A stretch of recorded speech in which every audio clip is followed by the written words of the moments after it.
Oh, look, the Queen Mary. The purser said we'd meet her about 11. I have to see her.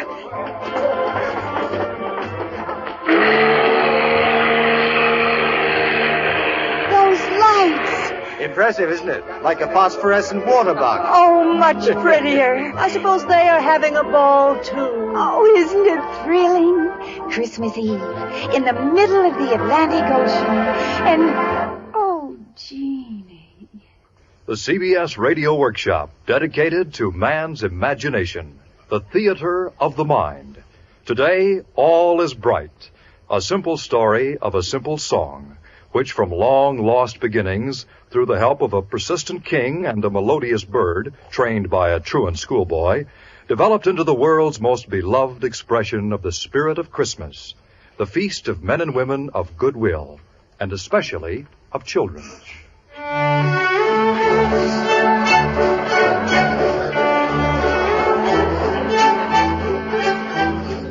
Takes me back, that. Huh? I beg your pardon? I said it takes me back, that waltz. Quite a way, I'm afraid. Oh, yes. Yes, still, you're not playing it right. Oh?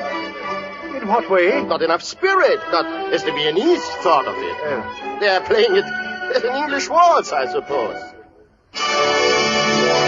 Ladies and gentlemen, this, as you know, is Christmas Eve. So, on the eve of this, our greatest of holidays, we will play a melody which I am sure you all know. Play, boys. No!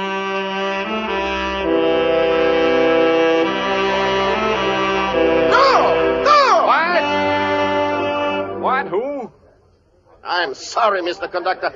I did not mean to be heard. Well, sir, I don't see why... Oh, my Maestro. Ladies and gentlemen, I'm sorry I didn't recognize the voice immediately. Allow me to introduce, ladies and gentlemen, the famous conductor of some of the greatest orchestras in the world. Maestro Reinhard Kramer. Ladies and gentlemen, the maestro is Austrian, I know, by birth that is, and since this worldwide favorite of all Christmas carols was written in Austria, I can't think of anything more fitting that the maestro himself should take over the baton. What do you say, ladies and gentlemen?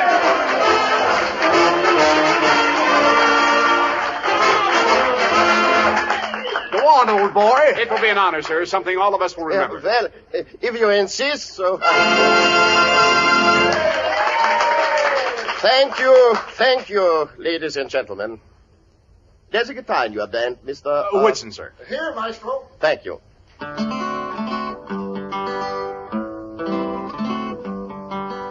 Yes, I will have to ask your indulgence, ladies and gentlemen, Mr. Woodson. But this song, you see, has meant a great deal to me ever since I was a child, so long ago. That was in a place called Hallein in Austria, near Salzburg. The composer of this melody, Franz Gruber, was his name, still lived there when I was a boy. And I went to school with his grandson, Felix. He later became a conductor in Vienna. Well, he also is now dead. It is really a very simple song. It was first written for just one guitar and two voices, clear, young voices. And the melody was somewhat different from the one we play today.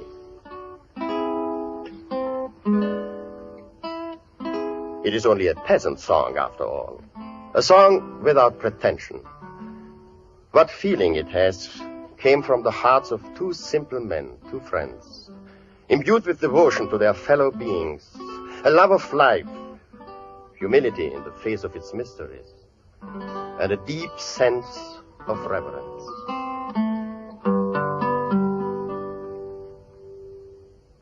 I say, old boy, why not tell us the whole story? My reliable British friend, of course. Well, this was in, now let me see, yes, in 1818, just a short while after the Napoleonic Wars. There were two men who met several times a week in a small village near Salzburg called Oberndorf. The local priest, Father Joseph Mohr, and the school teacher. The two used to sing and play the guitar together, and the school teacher always helped the priest out on Sundays by playing the organ in the village church. Christmas, of course, was the most festive season of the year. And no one for miles around ever missed the Christmas Eve midnight mass in Oberndorf.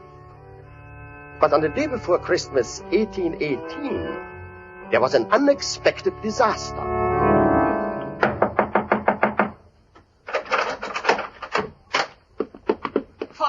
Father! Oh, gelobt sei Jesus Christus. Ewigkeit, Amen. What is the matter, Franz? The organ, Father. I had called the children in for practice, but the organ won't play. I can't get a sound out of it. You're sure? Of course I am sure. There's a midnight mass. It couldn't have happened at a worse time. The organ man is not due until February or March. But what will we do for music at the mass? We can't disappoint all those people. I will have to think, Franz. Please, go back to the church now. I will be with you soon.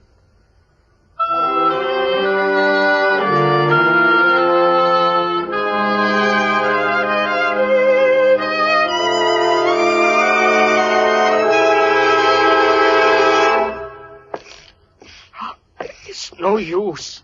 Franz. Yes, Father. I can't make it work. It is all right, Franz. I have had an idea. Here is a little poem I have written. You think you could put this to music? Stille Nacht, heilige Nacht. But we have no organ, Father. Well, we still have our guitar. Ah, you mean we'll use the guitar? The guitar and two voices, perhaps. That may be all we can count on. You and me. Yes. Let me see. Alles schläft, einsam wacht. We don't have to do the singing, Father. There are two girls in the choir with the sweetest voices we have ever had.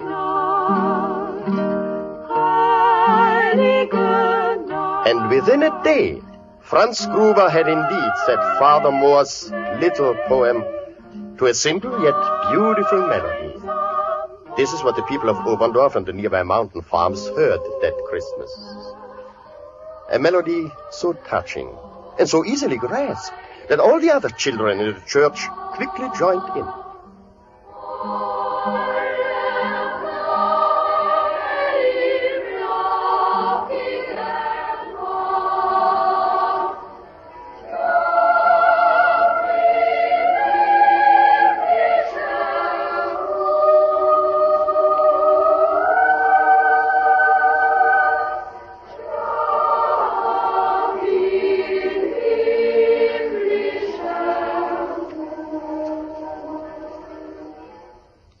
Well, that is how Silent Night was born.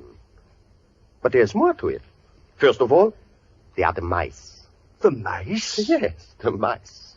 And then there's a bird in the story, too. Well, the mouse part is simple. When the snows began to melt in the valley of the Salzach, where Oberndorf lies, the organ man, as Father Moore called him, arrived in the village. Organ building and repairing were highly specialized trades in those days. And many of the men skilled in them came from villages along the Ziller River in the Austrian Tyrol. Well, Mr. Mauracher, nothing serious, I hope. Nothing serious, Father. It's just that you don't seem to feed your mice very well. They ate out a whole section of the bellows the size of a silver thaler, and then built a nest inside. I cleaned out the mice and put a patch on the hole. You want to try it out?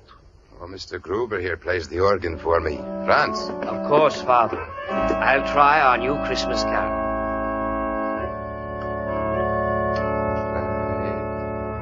Round yon dearest high holy pair, and their infant with curly hair. Say, that's a nice song. I never heard it before. That's great. Mind if I take it with me? I'll write it out for you. Oh, nah, I couldn't read it. Me, I carry them up here in my head. Well, Mauracher, the organ man, did carry the new song in his head. And when he returned to his native Ziller Valley, he taught it to all the children there. Later, the young Strassers, two brothers and their two sisters, became especially fond of the Song from Heaven, as they called it. And they worked out a 4-part singing arrangement for the two-voice melody.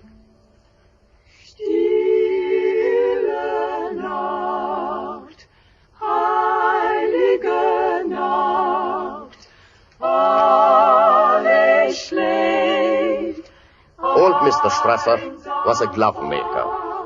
And when his children were old enough, he sent them each year to the many big trade fairs of Europe to sell his output. But the children often felt lonely, of course, and homesick. And they used to relieve their feelings by singing all the songs that reminded them of home.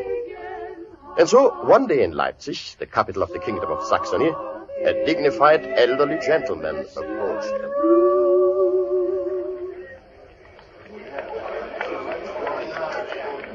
Don't be alarmed, children. My name is Pollens. I am, in fact, I am the Director General of Music of this Kingdom of Saxony. Yes, sir? I like your singing, especially that last one you sang. The song from heaven. What was that? The song from heaven. We call it that. The people in our valley. Oh, and where might that be? In Tyrol. We are Austrians. Oh, a Tyrolean folk song. Well, children, I want to ask whether you would be interested in singing for me at a concert.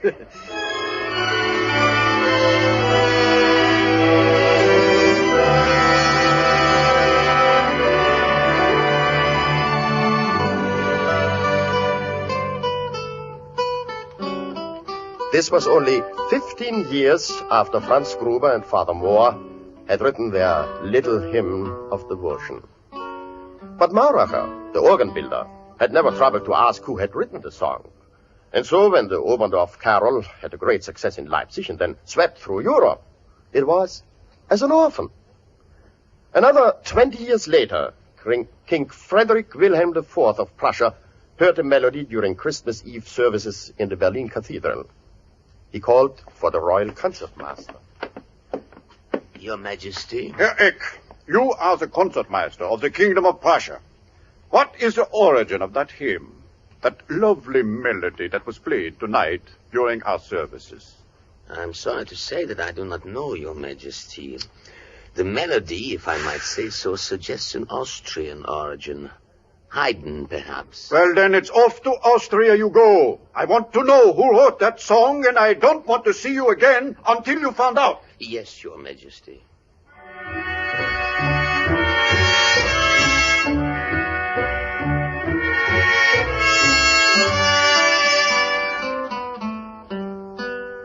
Well, the Prussians are a determined people.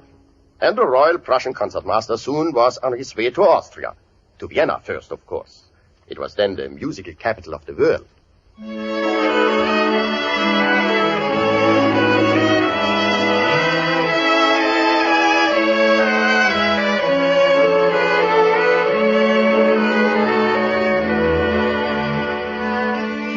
Most honored, sir. I have been music librarian here at the Imperial Archives for many years, and I can assure you I've never heard nor read that melody. And I can further add that Joseph Haydn did not compose it, nor did the great Mozart. Of course, it is just possible that Joseph Haydn's brother Michael wrote it. Now that I come to think of it, there are certain similarities of phrasing. Yes, but where can I find out for certain? Well, most of Michael's works have been lost, unfortunately. However, he was organ master at St. Peter's Abbey in Salzburg for a good many years. You might inquire there.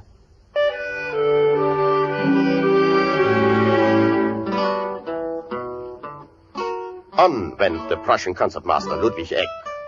But in the length and breadth of Austria, he could find no trace of the song, or of anyone who might have composed it. The Berlin concert season was coming up, and so, one day, concertmaster Ludwig Eck, miserable over his failure, reluctantly took a coach back to Berlin. He stopped at the inn in Bavaria on his first night after leaving Austria, and composed a letter to the publishers of the official Prussian hymn book.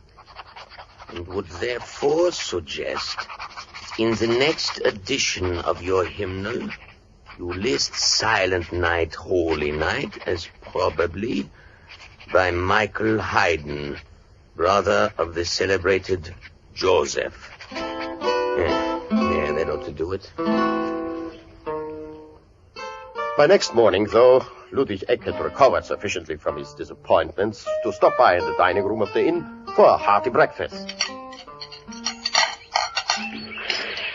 Now then, after the soup, a few eggs, perhaps, and some of that wonderful bacon of yours.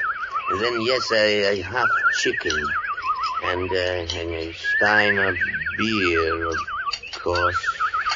That bird! Sir? That bird, my song. He has my song. Oh, I am sorry, sir, but I am not responsible for singing when I got in. Yes, man, yes, but where did you get him? A traveler left him here, sir. Now, never mind that. Where did he get him? A man came from Salzburg, sir. He did say that he had bought the bird from someone at St. Peter's. St. Peter's in Salzburg. So it was Michael Haydn after all.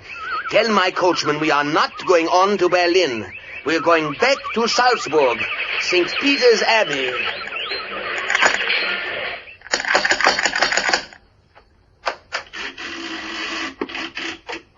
Lob sei Jesus Christus.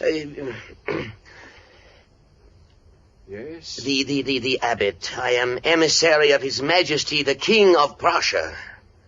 Now, please tell your abbot that I must see him.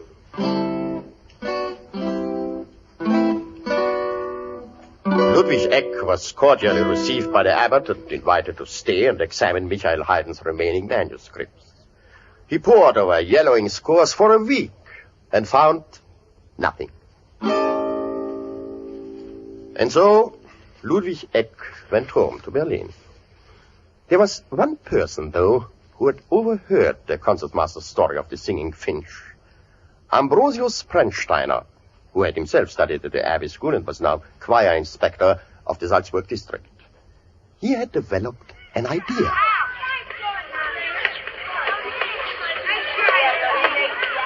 Let's see now, the first two windows, that would be the 5th class.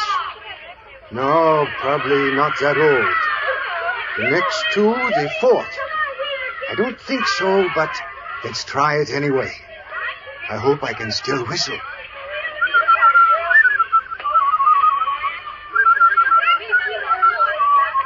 Oh, that's no good.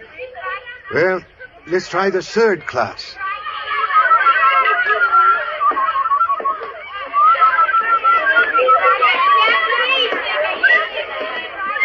Hey, Felix, your bird is back. I'm singing Bullfinch you taught that Christmas song to when you saw that barbarian. No. Yeah, well, listen for yourself. There couldn't be any other bird who knew that melody. But how could he have come back? Well, don't ask me. Let's look at it. Sir? What's your name, boy? Felix Gruber, sir. And you have been capturing birds and teaching them to sing and then selling them? Well, only a few times, sir. Oh, never mind now. I myself tried to earn a few groschen that way when I studied in that same room. Not that that is any excuse. No, sir. I have something more important now. Did you ever teach one of your birds a song that goes like this? Yes, sir. Well, where did you learn that melody? From my father, sir. He's a musician. He made it up. He made it up? Yes, sir. At home, we always sing it at Christmas. And where is home, may I ask? In Hallein, sir. My father is choir master. Come on, boy, jump down from the window. I'll catch you.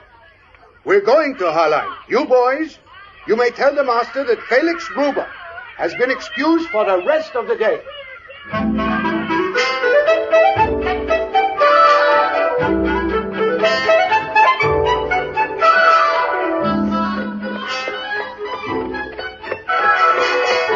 Just to the right down the street, sir. That White House. I hope your father is at home. Oh, he's always home, except Fridays and Sundays.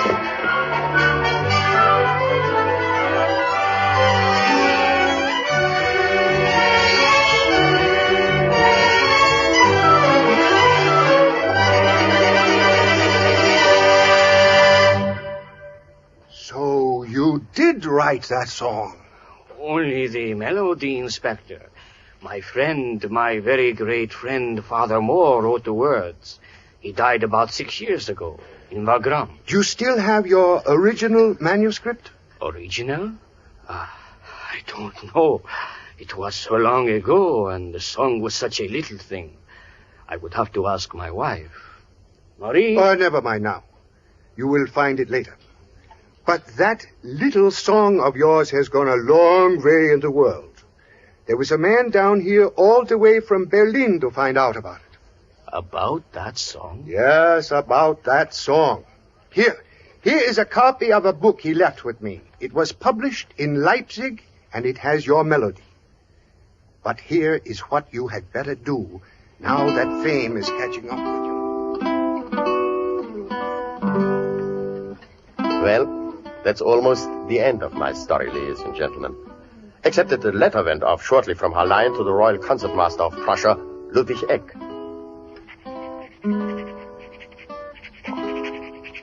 Authentic history of the composition of the Christmas song, Stille Nacht.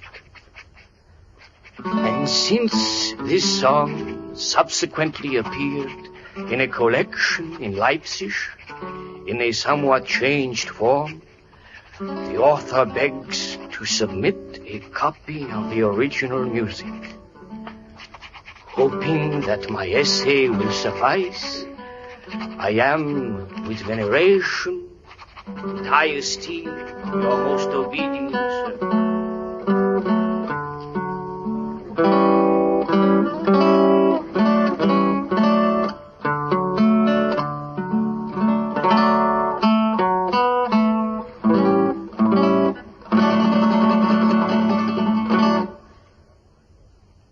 Franz Gruber died 10 years later, as poor as he had been born.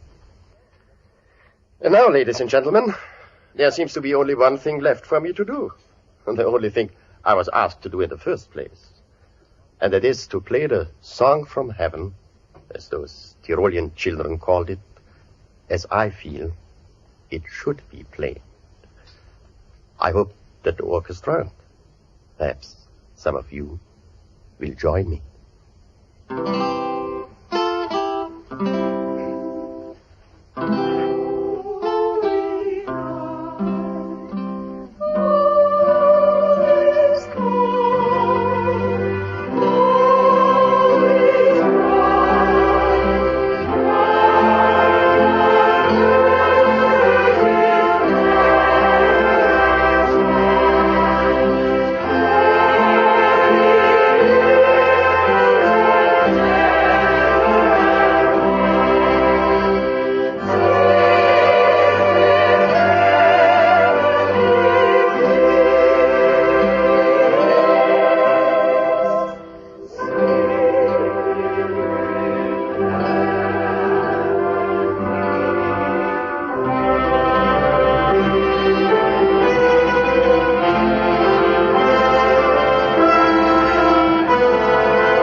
You have been listening to the CBS Radio Workshop and All is Bright, the story of Silent Night, written by Henry E. Fritsch, with the original music of Franz Gruber and additional music composed and conducted by Alexander Steinert. Rudolph Weiss was heard as Kramer, Joe Julian as Father Moore, and Herm Dinkin as Gruber. This is Bob Pfeiffer inviting you to listen to the CBS Radio Workshop each Sunday at this same time.